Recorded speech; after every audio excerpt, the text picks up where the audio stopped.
कि चाइना, पाकिस्तान और बांग्लादेश का जो कॉम्बिनेशन बन रहा है वो भारत की सुरक्षा के लिए बहुत खतरनाक है। डर यह है कि कभी किसी लड़ाई में तीनों फ्रंट एक साथ खुल जाएं। चीन, पाकिस्तान और बांग्लादेश का गठजोड़ भारत के खिलाफ खतरनाक साबित हो सकता है। भारत की सुरक्षा के सामने एक गंभीर खतरा हो सकता है। सीडीएस अनिल चौहान ने ऐसी चिंता अपने एक संबोधन में जताई है।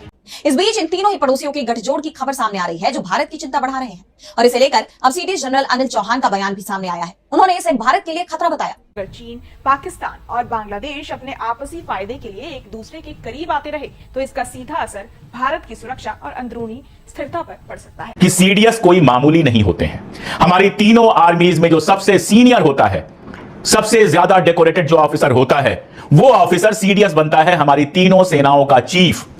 अगर वो यानी कि हमारे chief of defence staff CDS general Anil Chauhan ये बात कह रहे हैं तो ये बात समझने वाली है कि कितनी खतरनाक बात है। सीडीएस चौहान ने कहा कि चीन, पाकिस्तान और बांग्लादेश के हितों में अब एकरूपता आ गई है जिसका भारत पर असर पड़ सकता है। उन्होंने कहा कि इससे भारत की रणनीतिक स्थिति पर नकारात्मक प्रभाव पड़ने की उम्मीद है। तो हमारे लिए बेहद खतरनाक हो सकता है। ये मोदी सरकार के डिप्लोमेसी का सबसे बड़ा फेल्योर है। चीन, बांग्लादेश और पाकिस्तान मिलकर किसी भी वक्त भारत पर हमला कर सकते हैं। ये बयान किसी आम शख्स ने नहीं दिया, उसी सीडीएस अनिल चौहान ने दिया है। याद होगा आपको, जिसने ब्लूमबर्ग और रॉयटर्स को बाकायदा एक इंटरव्यू दिया था और पहली बार भारत के किसी सीनियर तरीन जनरल ने ये एतराफ़ किया था कि हमारे तैयारे गिरे हैं। ये वही जनरल है जो अब कल ही मीडिया के सामने एक कॉन्फ्रेंस में पेश हुआ और वहाँ पर उसने कहा था कि इस वक्त हमारे लिए सबसे बड़ा ख़तरा हमारे तीन पड़ोसी और उनका नेक्सस है, जिनमें चीन, पाकिस्तान और बांग्लादेश शामिल हैं। और उसने हवाला दिया है रिसेंटली पाकिस्तान, चीन और बांग्लादेश की सीनियर क़यादत का आपस में मिलना और फिर एक ऐसी ऑर्गेनाइजेशन का क़याम करना जो डिफेंस के मामले में एक दूसरे के साथ बिल्कुल नेटो की तरह रहेगी, यानी किसी एक पर हमला दूसरे पर हमला तस्वुर किया जाएगा। इस सारे मामले पर अब भारत में एक अलग सा कोहराम है कि जिस एक पाकिस्तान से वो निपट नहीं सके अकेले में, तो पाकिस्तान और चीन मिल गए तो क्या होगा। और अगर तीसरा मुल्क यानी बांग्लादेश एक तीसरा फ्रंट भारत के अगेंस्ट खुल जाता है तो फिर वो भारतीय क्या कुछ करेंगे। वैसे भारतीय अभी भी 3.5 फ्रंट वार की बातें करते हैं। 3.5 फ्रंट वार वही है, पाकिस्तान, चीन और बांग्लादेश ये तीन फ्रंट हो गए और 0.5 जो है वो भारत में मौजूद मुसलमानों को कहते हैं कि ये भी जब तीन तरफ से भारत पर हमला होगा तो अंदर से हमला भारत पर करेंगे। आप अंदाज़ा लगा लीजिए ये जज्बात हैं भारतीय मुसलमानों के हवाले से। तो बहरहाल क्या कुछ चल रहा है भारत में, सारे मामले पर इस वीडियो में देखते हैं, आप ज़रूर महसूस होंगे। के पड़ोसियों के साथ रिश्ते बीते कुछ वक्त से काफी तनावपूर्ण हो गए हैं। पाकिस्तान के साथ तो 4 दिन तक आमने सामने की लड़ाई छिड़ी रही। चीन के तेवर पहले से ही तीखे रहे हैं और अब तो बांग्लादेश भी भारत से दूर होता जा रहा है। इस बीच इन तीनों ही पड़ोसियों के गठजोड़ की खबर सामने आ रही है जो भारत की चिंता बढ़ा रहे हैं और इसे लेकर अब सीडीएस जनरल अनिल चौहान का बयान भी सामने आया है। उन्होंने इसे भारत के लिए खतरा बताया। तो कैसे चीन, पाकिस्तान और बांग्लादेश बन सकते हैं भारत के लिए खतरा, क्या कुछ कहा सीडीएस चौहान ने, जानने के लिए देखिए ये रिपोर्ट। चीन और पाकिस्तान के साथ बांग्लादेश की बढ़ती नजदीकियों को लेकर भारत पहले से ही अलर्ट मोड पर है। बांग्लादेश में तख्ता पलट के बाद से ही भारत को लेकर वहां की अंतरिम सरकार का रुख चिंताजनक बना हुआ है और चीन, पाकिस्तान इस मौके का फायदा उठाने में जुट गए हैं। खबर आ रही है कि चीन, पाकिस्तान और बांग्लादेश अपना एक अलग संगठन बनाने की तैयारी में है। 19 जून को चीन के कुनमिंग में तीनों देशों की बैठक के बाद इसकी चर्चाओं को और बल मिल गया है। दावा किया जा रहा है कि इस गठजोड़ का मुख्य उद्देश्य भारत को दक्षिण एशिया और अंतर्राष्ट्रीय मंचों पर अलग थलग करना है और अब इसे लेकर भारत की चिंता भी साफ नजर आ। मैंने अपनी एक वीडियो में आपको बताया था कि अब सार्क जो है उसका पत्ता गोल किया जा रहा है और चाइना की सरबराही में एक नया साउथ एशियन ब्लॉक बन रहा है जिसमें सारे ममालिक होंगे साउथ एशिया के, माँ सिवाय भारत के, क्योंकि सार्क पर हमेशा से भारत अपनी इजारादारी कायम रखता है। जब दिल चाहता है सार्क कॉन्फ्रेंस में शिरकत करता है, जब दिल चाहता है उसका तो उसे ख़त्म करवा देता है चंद ममालिक को प्रेशराइज करके, लेकिन अब वो प्रेशर भी उसका काम नहीं करेगा। जो बात हम महीनों से कह रहे थे, लगातार इंटरनेशनल पॉलिसी पे बात करते हुए, डिप्लोमेसी पे बात करते हुए, मैं कम से कम ये बात लगातार कहता आया हूं कि चाइना, पाकिस्तान और बांग्लादेश का जो कॉम्बिनेशन बन रहा है वो भारत की सुरक्षा के लिए बहुत खतरनाक है। डर यह है कि कभी किसी लड़ाई में तीनों फ्रंट एक साथ खुल जाए। अभी तक यह रहा कि बांग्लादेश कभी इसमें शामिल नहीं हुआ। जब बांग्लादेश वाला युद्ध पाकिस्तान के साथ हुआ था उसमें चीन शामिल नहीं हुआ, तो हमें एक जगह कंसंट्रेट करना पड़ता था। दरअसल पाकिस्तान का जो विभाजन हुआ था जिसमें बांग्लादेश अलग से बना था, उसका सबसे बड़ा फायदा भारत को यही हुआ कि जो दो तरफ से वो घिरा हुआ था अब वो नहीं रह गया। लेकिन मोदी सरकार ने जो अपनी विदेश नीति अपनाई है जो डिप्लोमेटिक फेल्योर हुआ है उसकी वजह से अब यह खतरा बेहद खतरनाक बनकर सामने आ गया। हम ये बात कह रहे थे तो बहुत सारे लोग कहते थे आपको डिप्लोमेसी क्या पता है, आप ये कह रहे हैं, आप वो कह रहे हैं। लेकिन अब भारत के chief of defence staff CDS general Anil Chauhan ने यह बात कही है, और यह बात भी उन्होंने कही है ऑब्जर्वर रिसर्च फाउंडेशन, जो कि एक थिंक टैंक है। We were engaged in kinetic operations even before we mobilized. In 4 days before we could mobilize, the operations were called off. And even not called off in the sense because we are still at a pause. The economic distress in countries in the IOR has given outside powers to leverage their influence through debt diplomacy, creating vulnerabilities for India. Similarly, frequent shifts in government in South Asia with changing geopolitical equation and ideological views is another major challenge that we face. Similarly, there is a possible convergence of interest we can talk about between China, Pakistan and Bangladesh may have security implications for regional stability and security dynamics.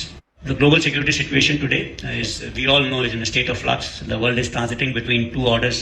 Amid this chaos, the US stands. सबसे अहम बात यह है कि सिर्फ यही 3 पड़ोसी नहीं नाराज़ भारत से, भारत का हर एक पड़ोसी भारत से नाराज़ है, और उसकी रीज़न यही है कि ये उन्हें छोटा समझते हैं। वो अक्सर DJI SPR अपनी प्रेस कॉन्फ्रेंस में थानेदार का वर्ड यूज़ करते हैं कि भारत की थानेदारी नहीं चलने देंगे। वो यही बात है कि एज एक थानेदार की तरह वो छोटे ममालिक को ट्रीट करता है। नेपाल हो गया, बांग्लादेश हो गया, श्रीलंका हुआ, इवन के इनके ट्रेड रूट को बंद करना, इन्हें छोटा दिखाना, इनके ऊपर इन्वेस्टमेंट करके इन्हें फिर धमकाना, ये सारे काम भारत करता रहा। और इस वक्त ये इस नहज पर ये पहुंच चुके हैं, कोई एक मुल्क पड़ोस का भारत के साथ आपको खड़ा दिखाई नहीं देगा, मां सिवाय अफगानिस्तान के। Adds to additional layer of complexity, which we all are aware. So the other important part as far as national security is concerned is about economic and trade security. A resilient and dynamic economy is the bedrock of national strength, ensuring stable growth and sustainable development. Social and internal security is another dimension of the national security. चीन, पाकिस्तान और बांग्लादेश का गठजोड़ भारत के खिलाफ खतरनाक साबित हो सकता है। भारत की सुरक्षा के सामने ये गंभीर खतरा हो सकता है। सीडीएस अनिल चौहान ने ऐसी चिंता अपने एक संबोधन में जताई है। ऑब्जर्वर्स रिसर्च फाउंडेशन के कार्यक्रम में साउथ एशिया के इन 3 देशों के गठजोड़ को लेकर सीडीएस चौहान ने कहा कि चीन, पाकिस्तान और बांग्लादेश के हितों में अब एकरूपता आ गई है, जिसका भारत पर असर पड़ सकता है। उन्होंने कहा कि इससे भारत की रणनीतिक स्थिति पर नकारात्मक प्रभाव पड़ने की उम्मीद है। क्या वाकई अब भारत को सतर्क हो जाना चाहिए? क्या भारत किसी गंभीर और बड़े खतरे में घिर रहा है? और क्या भारत को 3 तरफ से घेरने वाले ये देश भारत के सामने कोई बड़ी चुनौती खड़ी कर सकते हैं?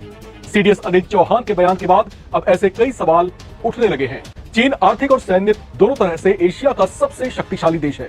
ये इतनी तेजी से उभरती हुई आर्थिक ताकत है, जिसे लेकर दुनिया के कुछ बुद्धिजीवियों का कहना है कि ये आने वाले कुछ दशकों में अमेरिका को भी पछाड़ सकता है।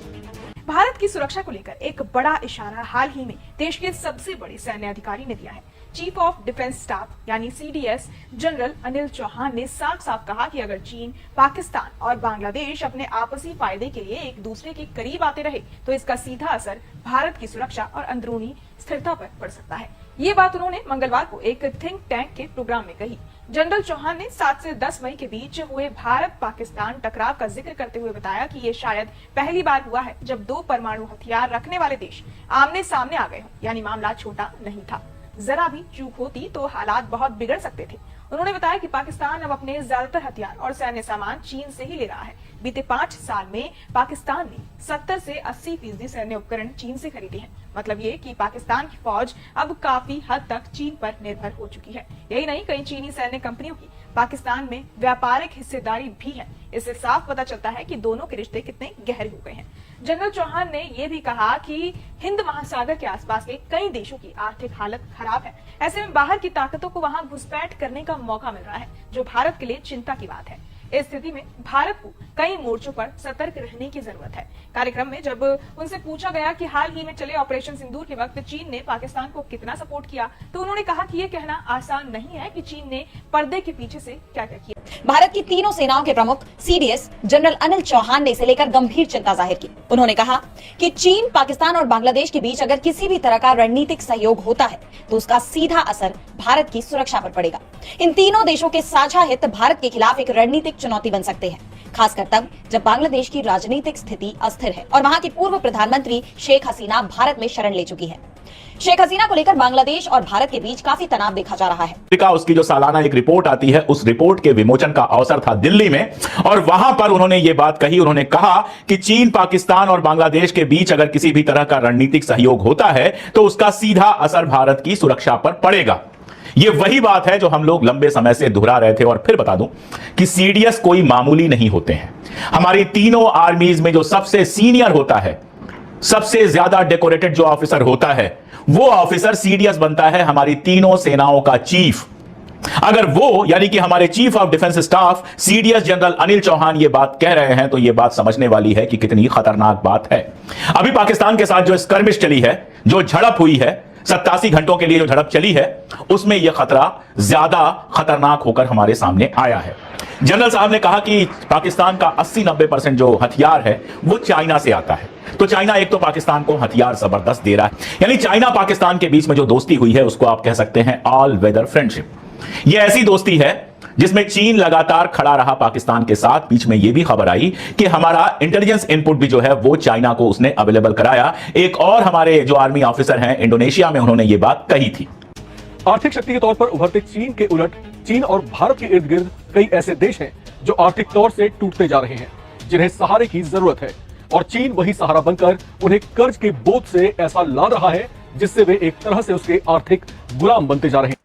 तो सुना आपने किस तरह सीडीएस के रोने के बाद अब भारतीय मीडिया का रोना 7वें आसमान तक पहुंच चुका है, क्योंकि पाकिस्तान, बांग्लादेश और चाइना ये मिलकर एक नए किस्म का अलायंस बनाने जा रहे हैं, जिसकी भारतीयों को बड़ी तकलीफ है। वीडियो कैसी लगी कमेंट सेक्शन में ज़रूर बताइएगा। चैनल को सब्सक्राइब नहीं किया तो ऐसी वीडियोस के लिए उसे भी ज़रूर सब्सक्राइब कीजिएगा।